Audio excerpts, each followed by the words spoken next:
A man without hope is a man without fear. It's a phrase that defines one of the most compelling, broken, and resilient characters in all of comic book history. Hey everyone, welcome back to Panel X-Plorer. Today we are diving into a book that means a lot to me personally. Daredevil is my absolute favorite comic book character of all time, period. Because of that, when I first started my journey into buying collected editions, this was the very first book I ever picked up. If you want to understand Matt Murdock, there is only one place to start. Frank Miller and John Romita Jr.'s The Man Without Fear. Originally published in 1993 as a 5-issue miniseries, this wasn't Frank Miller's first time writing Daredevil. He had already revolutionized the character in the 80s, but this book was his chance to go back and completely reconstruct Matt's origin from ground up. This story is the absolute gold standard for how to execute a comic book retcon correctly.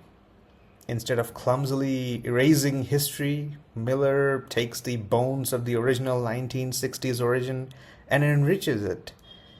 He strips away the bright Silver Age superhero tropes and replaces them with the gritty, grounded crime saga. We see Matt not just as a hero in waiting, but as an angry, frightened kid dealing with an unbelievable sensory overload. We see the brutal reality of his father's world and the harsh, unforgiving lessons taught by his mentor, Stick. The writing here is Frank Miller at his absolute peak. His script is tight, hard-boiled, and almost noir-like, bringing a dark, rhythmic poetry to the streets of Hell's Kitchen. But a script like that needs the right visual weight, and John Romita Jr. delivers a masterclass. His blocky, heavy-hitting art style perfectly captures the grit of the city, New York City.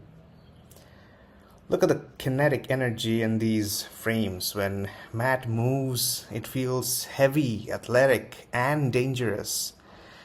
Combined with Al Williamson's heavy inks and shadows, in these books are almost a character of its own.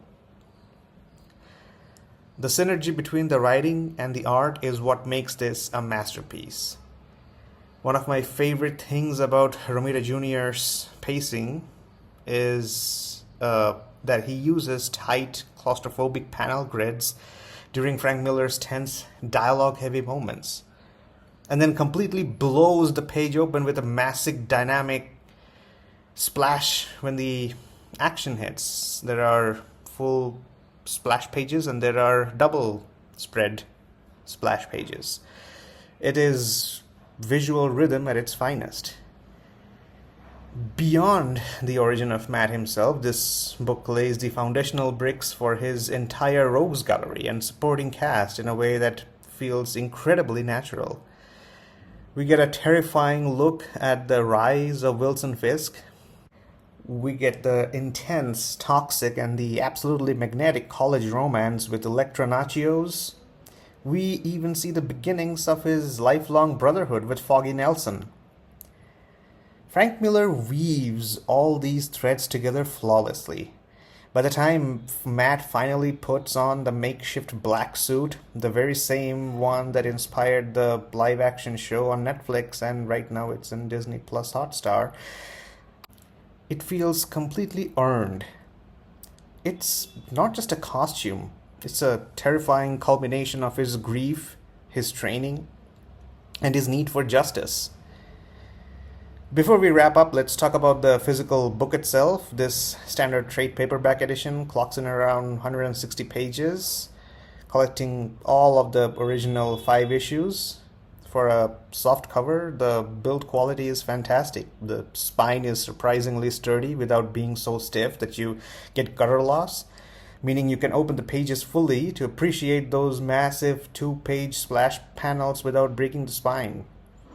The paper quality has a nice smooth finish that really lets those heavy black inks pop right off the page without glaring too much under the reading lamp.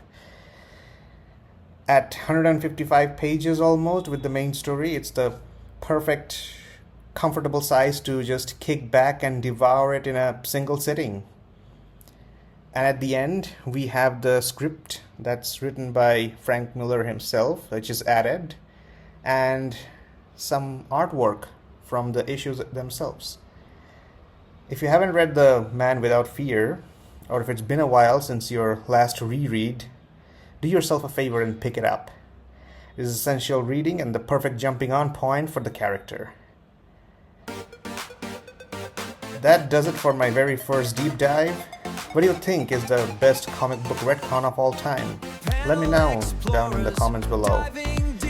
If you enjoyed tracing the ink with me today, hit the subscribe button, leave a like, and I'll see you in the next episode of Panel X-Plorer.